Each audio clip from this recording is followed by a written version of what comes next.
Terriblement insuffisant. Ce sont les deux mots employés aujourd'hui par les Nations Unies au sujet du réchauffement climatique. Nous sommes largement en dessous des engagements qui avaient été pris lors des accords de Paris. On parle désormais d'un réchauffement qui pourrait dépasser les 2,5 degrés. Nous nous dirigeons vers une catastrophe mondiale. Ce sont les mots d'Antonio Guterres, secrétaire général de l'ONU, après la présentation non pas d'un mais de 2 rapports ce jeudi sur le suivi du réchauffement, un rapport du PNUE, le programme des Nations Unies pour l'environnement, et un autre de l'ONU Climat, pour faire le point sur les efforts de ces fameux accords de Paris. Et les conclusions de ces 2 rapports sont catastrophiques.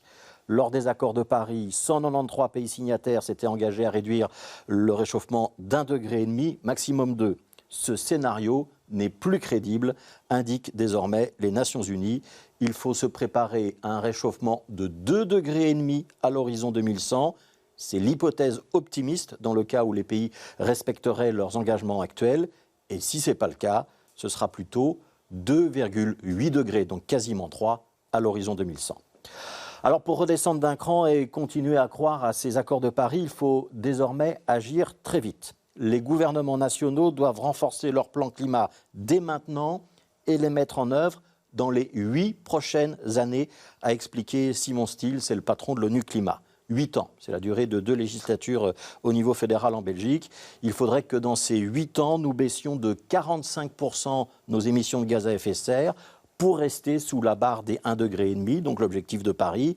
Et ça veut dire qu'au niveau mondial, les efforts que nous avons consentis ces dernières années devraient être multipliés par 9. L'an dernier, nos émissions de gaz à effet de serre n'ont effectivement pas diminué, elles ont augmenté. L'année 2020, qui avait été celle d'une baisse, n'était donc qu'une parenthèse due à la pandémie de la Covid-19. Et les experts pensent désormais qu'il faudra attendre 2030 pour que les émissions diminuent vraiment. Le temps des changements progressifs est révolu, estime le rapport des Nations Unies, qui note qu'il commence à y avoir quand même de premiers efforts sensibles dans la production d'énergie et dans l'industrie, mais qu'en revanche, le système alimentaire mondial et le système financier, eux, n'ont quasiment rien fait. Notre monde ne peut plus se permettre de faire du greenwashing, de faire semblant, d'agir en retard. Ça aussi, ce sont des propos tenus aujourd'hui par Antonio Guterres, qui estime qu'il faut désormais sortir très rapidement des énergies fossiles. Dans 10 jours, un sommet climat s'ouvrira à Sharm el-Sheikh en Égypte. Ce sera la COP27. Les ministres de l'environnement ou du climat, les chefs d'État et de gouvernement qui y participeront, mais aussi les industriels, les banquiers, les citoyens.